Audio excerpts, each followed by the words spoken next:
Welcome to today's Explainer. All right, we are going to dive straight into what is hands down one of the absolute most transformative parts of the entire filmmaking process. We're talking about post-production, and specifically, the editing room. It's this incredible place where, somehow, a giant mess of disorganized files and raw footage miraculously turns into a seamless, captivating story. So let's jump right in. Okay, I want you to picture this for a second. Imagine you've just spent a grueling 12-hour day filming.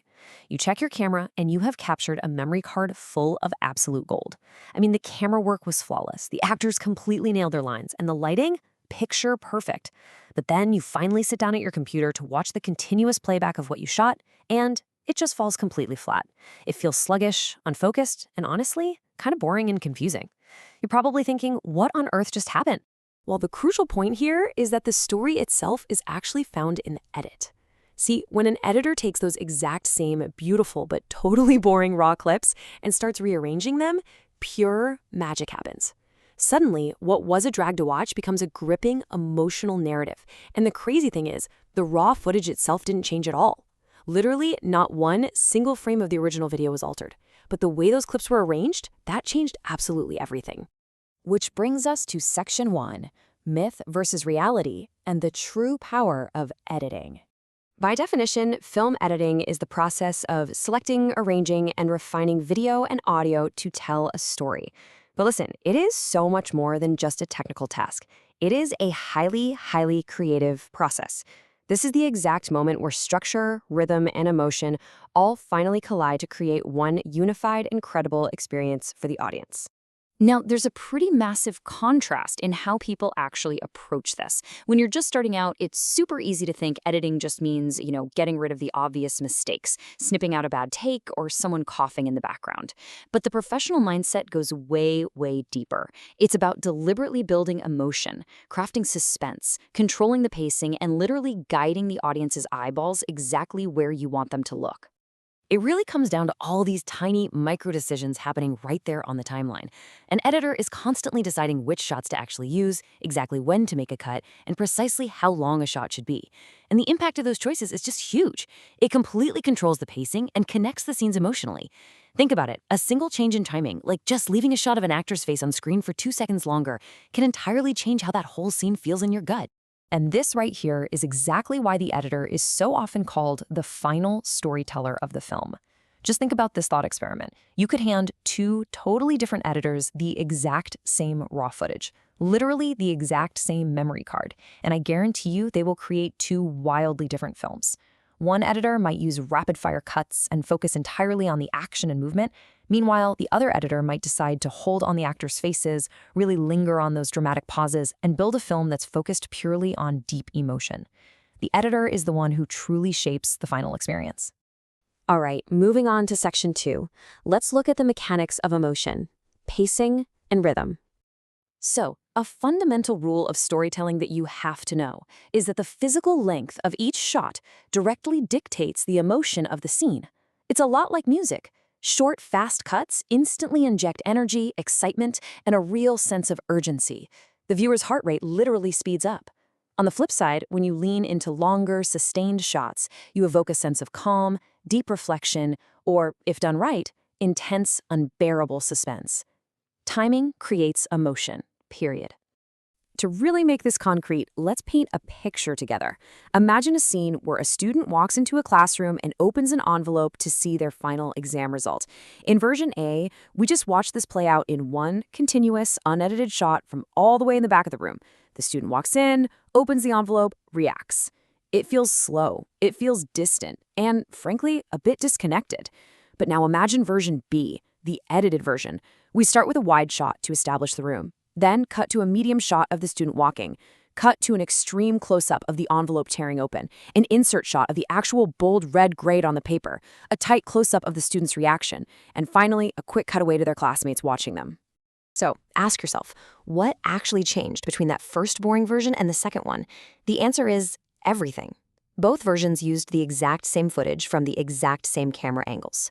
But by strategically arranging the shots in version B, the editor built immense tension. They probably dropped in a little music swell right before the reveal, too. They completely hijacked the viewer's attention, forcing us to look at the envelope, then the grade, then the face. The editing drastically, undeniably strengthened the emotion of that big reveal. Let's shift gears now to Section 3 and see how this all builds together.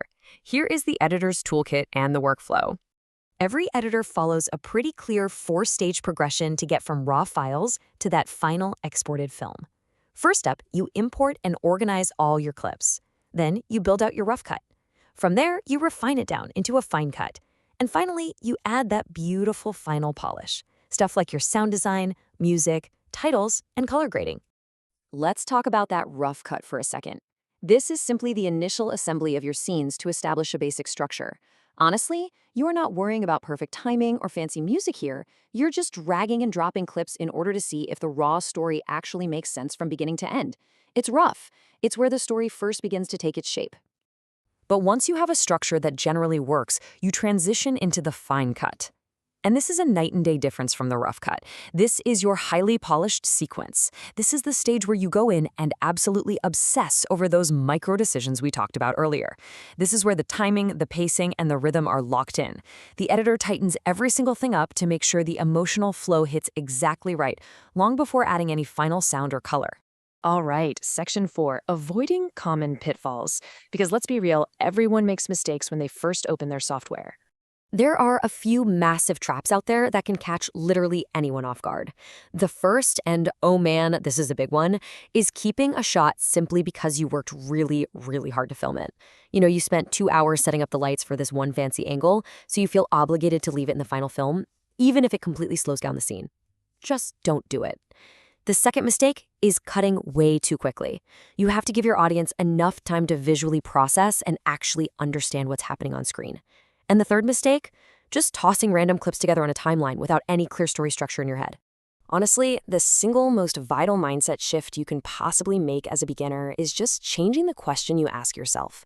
When you're sitting there scrolling through your footage, the wrong question to ask is, which shots look good? Because you're gonna have tons of pretty shots.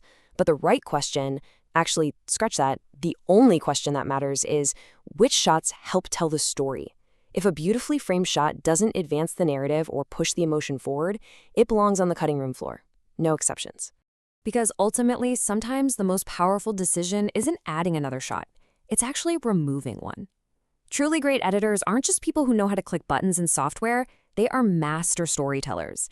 They know that every single cut must have a clear purpose. Editing is this quiet, beautiful art of knowing exactly what the audience needs to see and exactly when they need to see it. So now that we've covered the critical theory behind why we edit and how pacing actually drives human emotion, we're ready to get practical. Next up on the explainer, we are going to dive into editing software and workspace. We'll break down exactly how professional editing programs are organized so you can confidently navigate the whole interface before you ever make that very first cut. But before we go, as you gear up for your next big project, I want you to ask yourself this one question. When you finally open your timeline and import all that beautiful footage, are you just going to cut clips or are you going to tell a story? Keep everything we explore today in mind, focus on the emotion, and go make some magic out there. Thanks so much for joining me on this explainer, and I'll see you in the next one.